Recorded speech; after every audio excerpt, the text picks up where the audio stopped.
We did it. We did it. We made it again. Somehow, every week I push this button and I make it through my gremlin voices and I take my deep breath and I do it. And I show up because I've made the commitment to myself.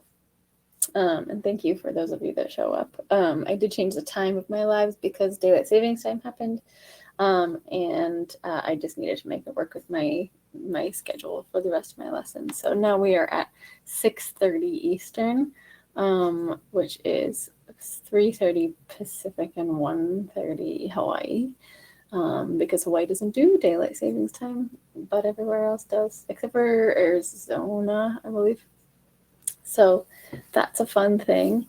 Um, Today, I'm going to talk about something that I think we all need to talk about is what happens after you make a mistake. So the thing about mistakes is they're gonna happen. Like, you're pretty much guaranteed to make a mistake at some point, you know.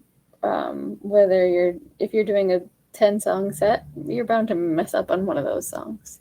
If you're singing a 10-minute aria, you're bound to mess up on one of those things. And I'm not saying that like this is a reflection on you or anything, but like probability wise, it's just going to happen sometimes. You may, be a professional and sing whatever you're singing perfectly every night of the week, but I can almost guarantee most professional people are not always singing perfectly all the time. So those of us that are not singing professionally 8 days a week, we are not doing it enough to have it be as rote as like a job, right? So chances are you're going to mess up. And then the thing that most of us do is go right to, oh, well, I must not have practiced enough. I must have lost my focus. I must have done something wrong. I must have just completely lost it, and I'm not good enough in some way. When really, I would love for us to start looking at these quote unquote mistakes as a scientific experiment. Yes, because we Instagram. Sorry, I gotta stop. I have to turn off my screensaver thing. Um, in everything else in our life, we have the default. Most of us, anyway. If you're here, you're most likely like me, and an overthinker, people pleaser type person. We go straight to I'm not good enough. In every other part of our life, if you have a thing at work and you messed up, on one line of a spreadsheet, you forget to say a certain thing to somebody and now they're mad at you. Like, we go straight to I'm not good enough. I messed up. I am bad. And that has been taught to us for many, many years.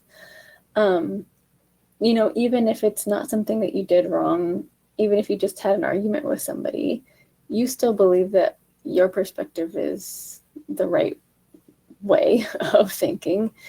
Nothing really got tied up in a bow, but you leave that argument thinking, I am a bad person. I did something wrong. I didn't give enough, right? I didn't do enough to fix it. I should have done more conflict resolution classes, or I should have just said yes, because that felt gross, right? And the same thing happens when we're singing and we mess up. It feels gross. We feel like we had just like a dagger to the heart. Like, man, I practiced and I wanted this so badly, and I messed up on that one big high note. It didn't feel like I wanted it to go, even if it's not like a blatant mistake, like you didn't sing a wrong note or something. Maybe it just didn't have the right tone that you wanted it to. Maybe it was just a slight bit strained than you wanted to be, than you have done in practice before. Or maybe you fully like had a crack or something. And I hate using that word, but you know what I mean. You didn't mean to switch registers, but you had a wobble. In those moments, how we talk to ourselves will inform everything else afterwards. Will inform how you grow as a singer. It will inform how you talk to yourself in moments where you did everything right. So in those moments, instead of saying, I messed up, I did it badly, I did it wrong, I would love to make this a challenge for anybody that wants it. Let's look at it as, oh, what an interesting experiment. What variables can I change next time to get a different outcome? Because that's what the scientific method is all about, right? And look, I got like C's and B's in my science classes in school. Like, I'm not a scientist, but I really enjoy looking at the voice as science, especially because we are human instruments and because we get so caught up in all of the ultra human elements of it, right? We get really caught up in the mind and what it's telling us and what it wants to believe. Like, it wants to believe that it's your fault that you messed up because then it is controllable. And we think, and that gives us false confidence that we can do better, we can work harder, and it will be perfect the next time. But that's not always the case.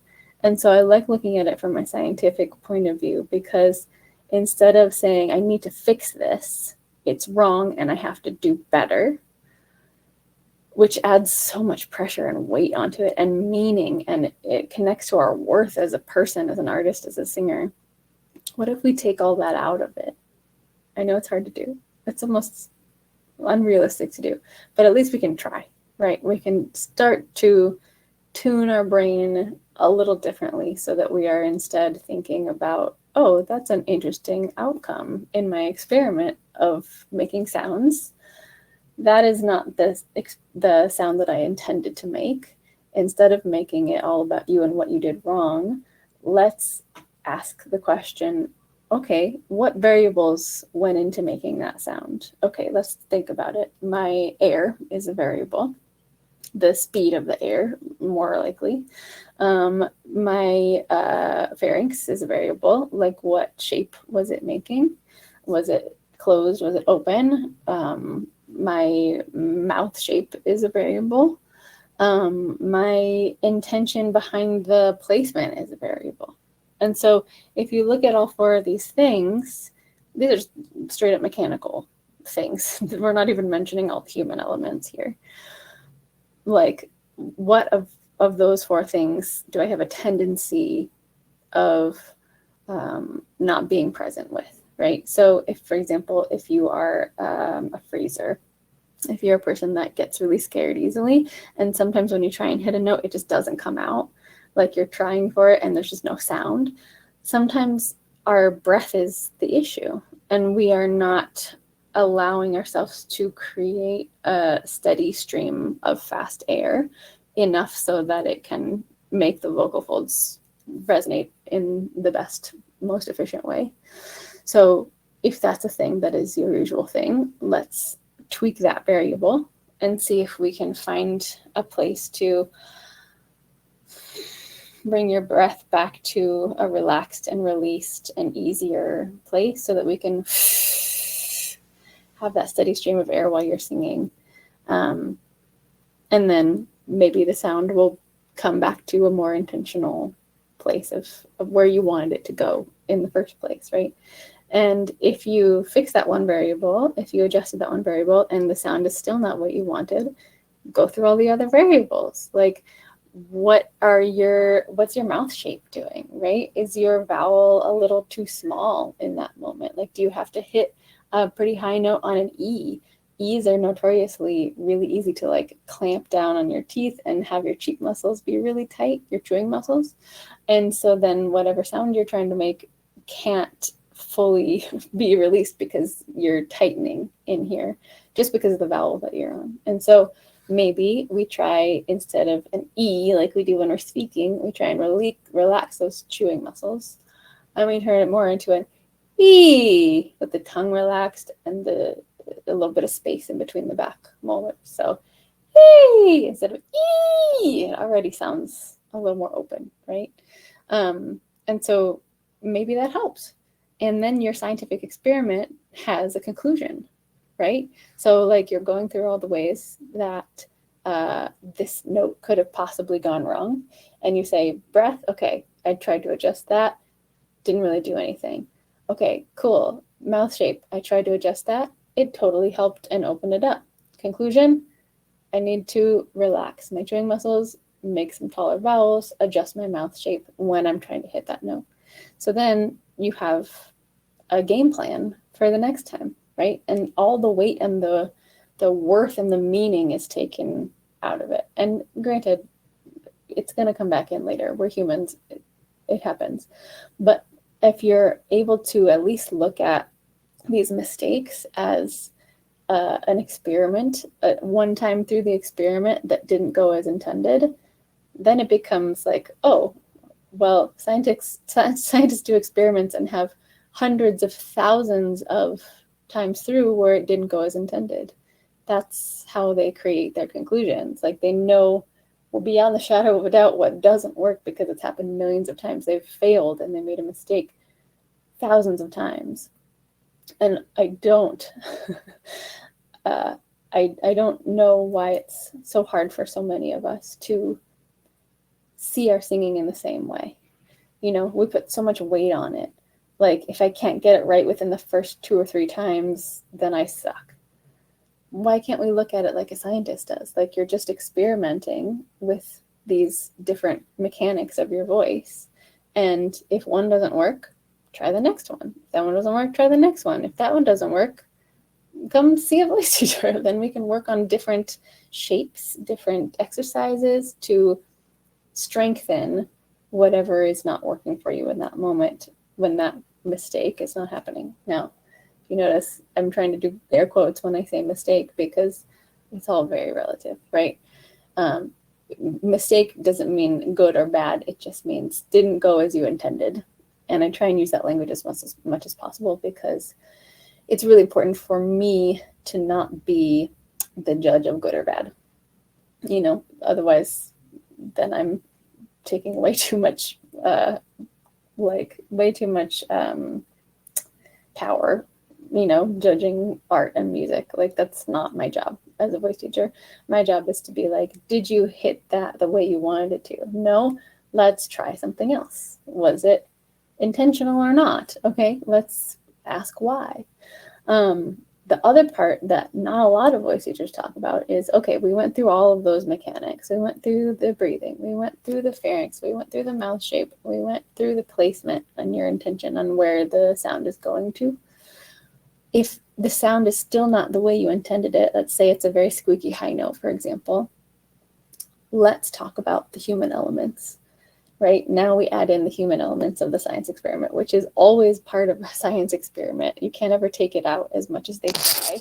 There's always a human element to it, something that is blocking them from seeing things a certain way, right? And so let's look at your human element. Like if you tried changing all these 4 mechanical things on the inside and it's still a squeaky high note, what is going on in your mind before you are singing that line? Like, is that the line that feels like a huge hurdle for you and you've been struggling and really upset about it for weeks now? Of course, it's going to be the thing that trips you up if you continually come onto this hurdle and think, oh God, that's a big hurdle, right? Because what happens when your mind and your nervous system see a big problem? Number one, your nervous system is going to go, danger, I see it up ahead.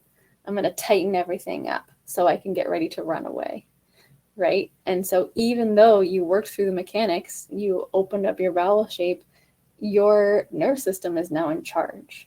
And all of that training you did on the technique is not landing the same way because your biology has totally changed. You're going to go back to your default. You're going to be tighter than usual. You're going to be shaky and sweatier than usual. So we have to look at these things.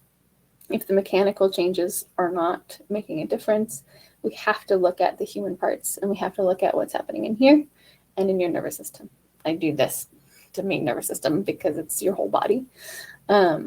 And so if you look at what's happening before that and your brain is thinking, oh God, here's that high note, there's some fear there. And this nervous system reaction is going to turn your body into a 10% stiffer body than it was before, at least. For me, it feels like a whole lot more. And so that technique is not going to go as planned, no matter what, right? You practiced it when you were calmer, when you were a little more regulated. It's not going to feel the same when you're nervous on stage, right? So we have to talk about this layer, unfortunately, because it'd be way easier to just look at everything as like a switch to turn on, a technique fix. But unfortunately, we are human instruments, and we have to talk about the ways that our mind and our nervous system affect our voice and our biology, because ours is the only instrument that is a biological instrument.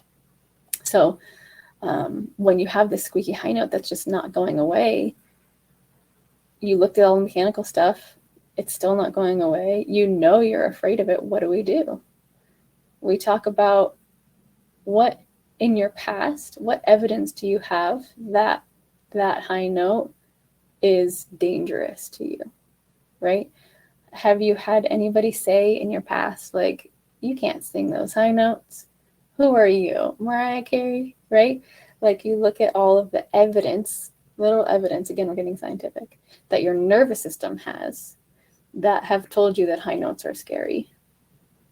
And that if you mess up, then people are going to laugh at you, or people are going to judge you, or you're going to get kicked out of the choir or group or something. And remember, your nervous system is a very old system. This is like amoeba level old. Like, amoebas have these very, very ancient systems that if they see danger, they are going to tighten up and turtle in their little shell. And amoebas don't have shells. What am I talking about? You know what I mean? Like reptilian, like if we're talking about turtles, like literally turtles are very old, reptiles are very old. And so they have this immediate reaction when they see danger, when they think danger is coming, they turtle in their little shell. And so if you've worked through all of these mechanical things and all of a sudden, oh man, oh, Instagram, okay. I'm here, I'm still here. I promise I'm still here. Okay, cool.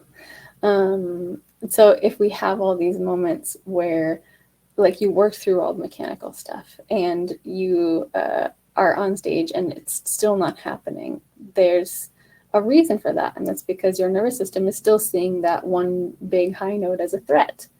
Like, it's not your fault. It's just your biology. Let me say that again. It's not your fault. It's just your biology. Yes?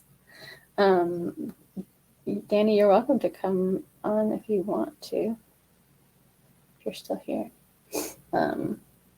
Talking about mistake making.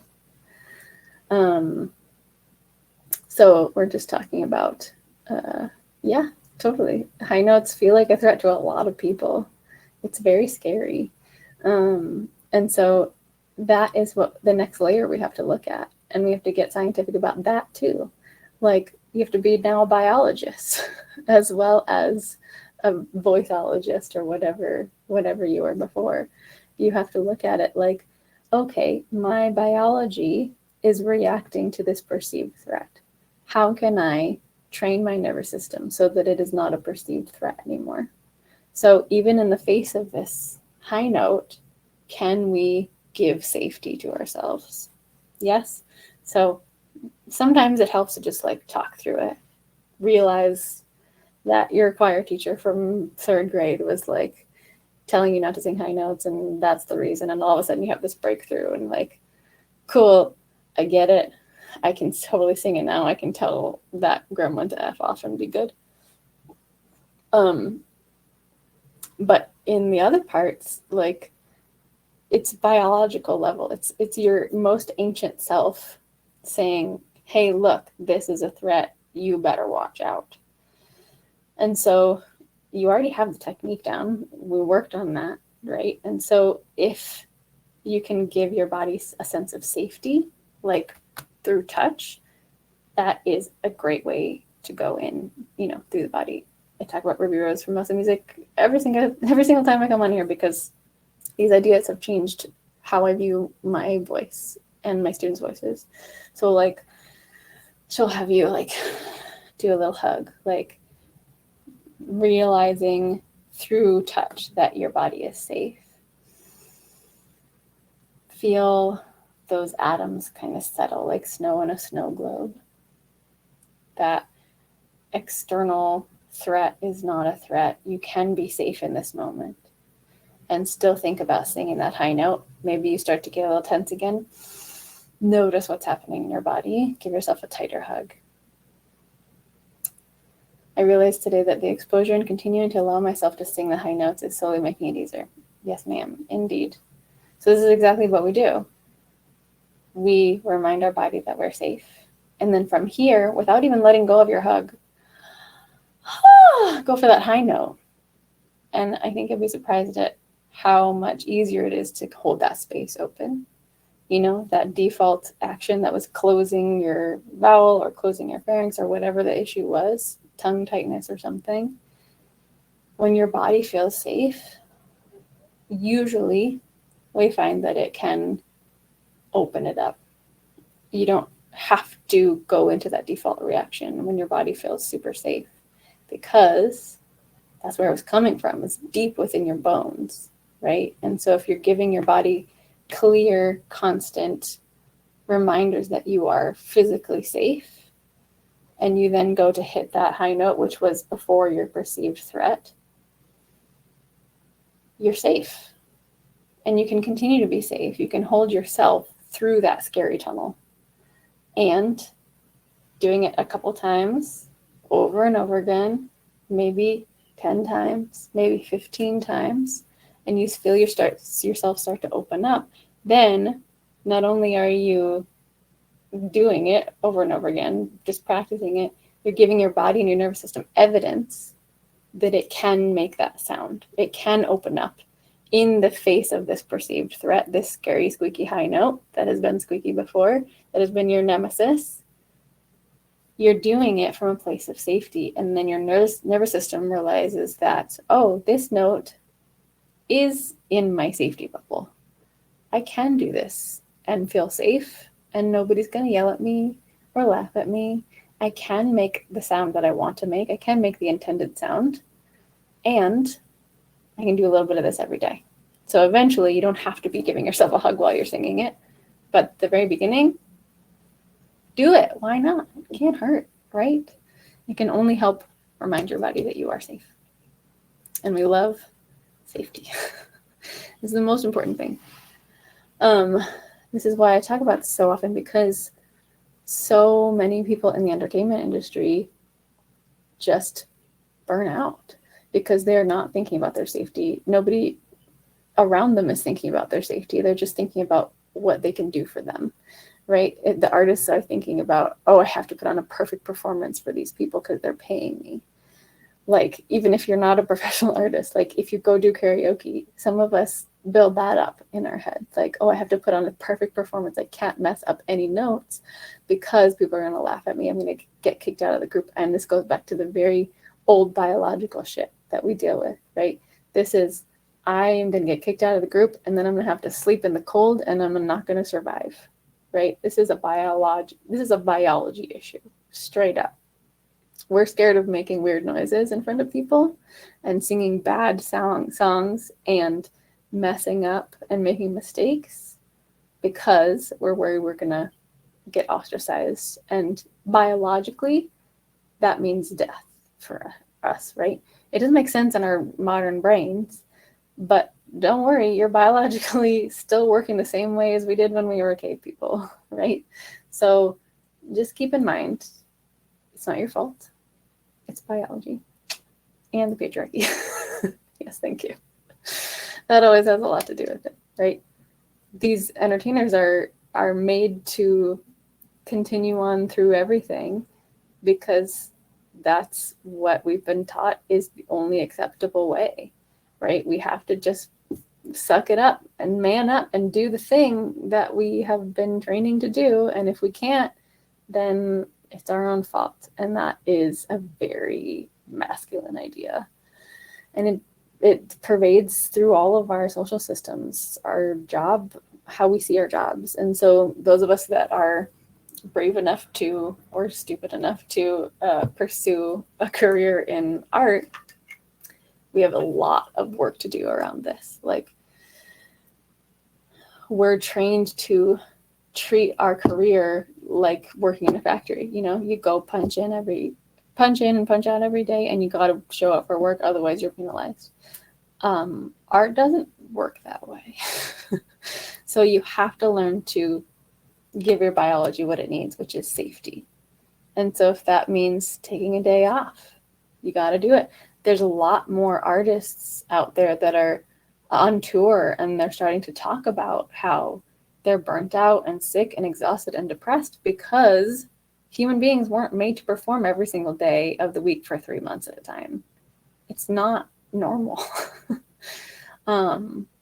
And if you have a bunch of people paying you money and a team of people, a band and a crew waiting for money also, like, you feel like you can't let them down. And the only answer is hustle, because that's how the store was created, under the guise of making money and hustling and doing the thing, and just forcing yourself on. So I've always thought about, like, if I ever go on tour, I'm going to do every other day shows, give myself a rest day in between each one of them, because I know how I feel after one show. My goodness, I couldn't go and do another show the day after a show for months at a time. No, thank you. Like, I used to do musical theater, and just one weekend of shows, I was dead on Monday. I couldn't do anything. I had to take the day off of work.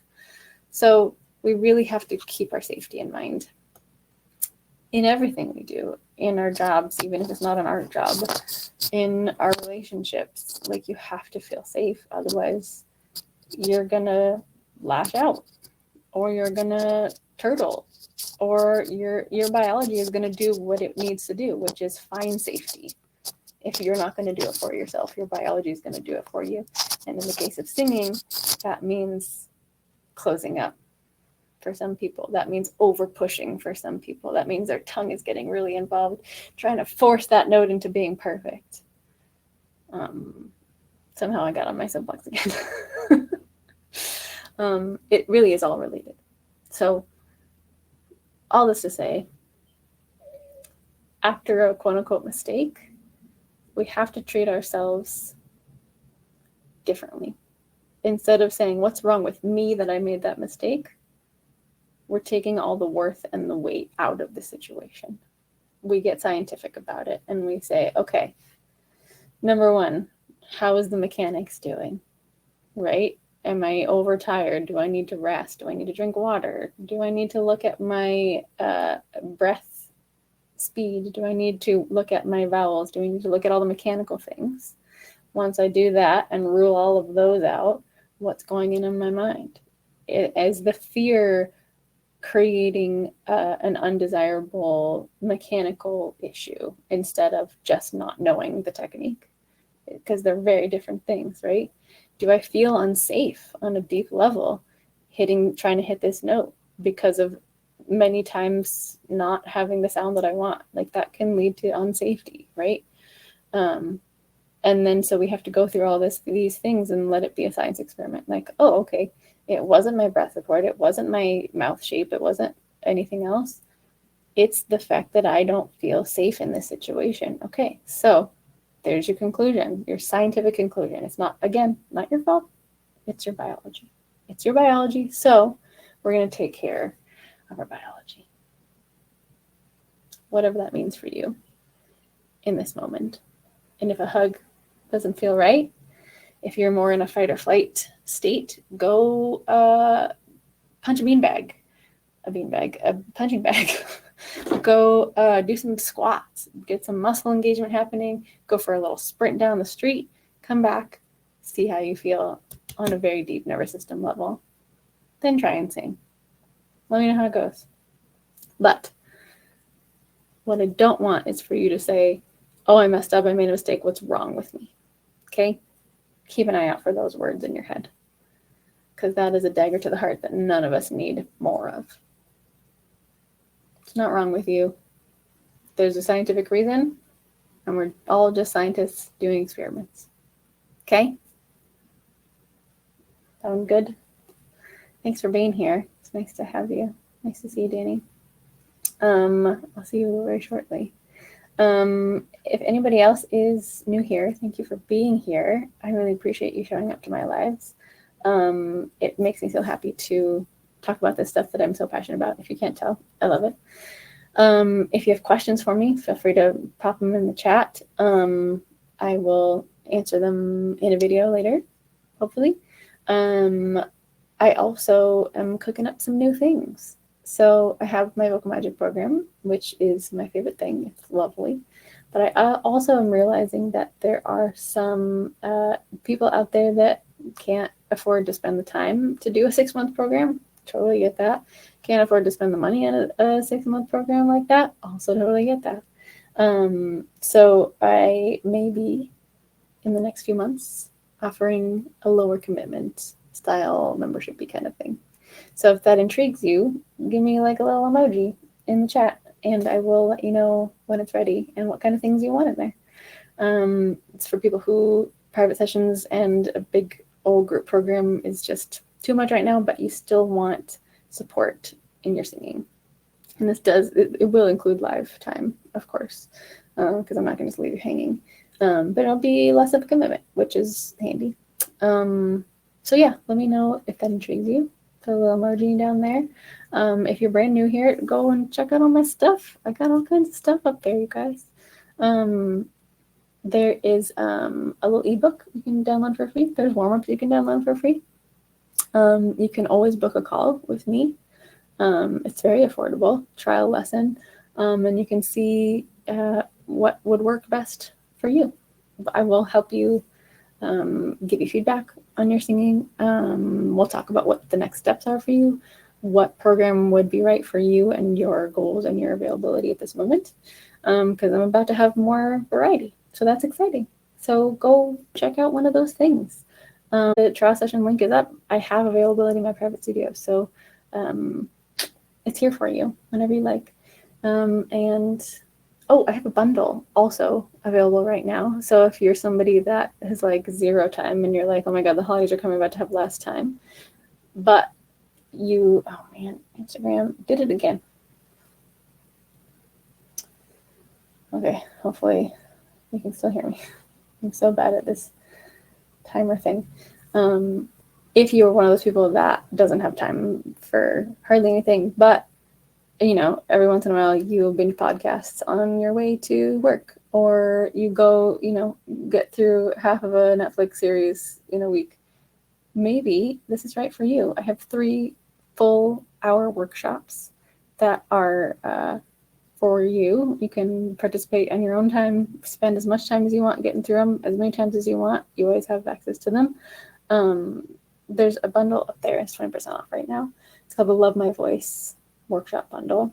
It's like the equivalent of the full first month of doing private lessons with me. We talk about all of these things a whole lot. So you'll get a lot of value out of it for a quarter of the price of a month of private sessions. So go check it out and let me know. I'm always here for you. My DMs are always open if you have questions.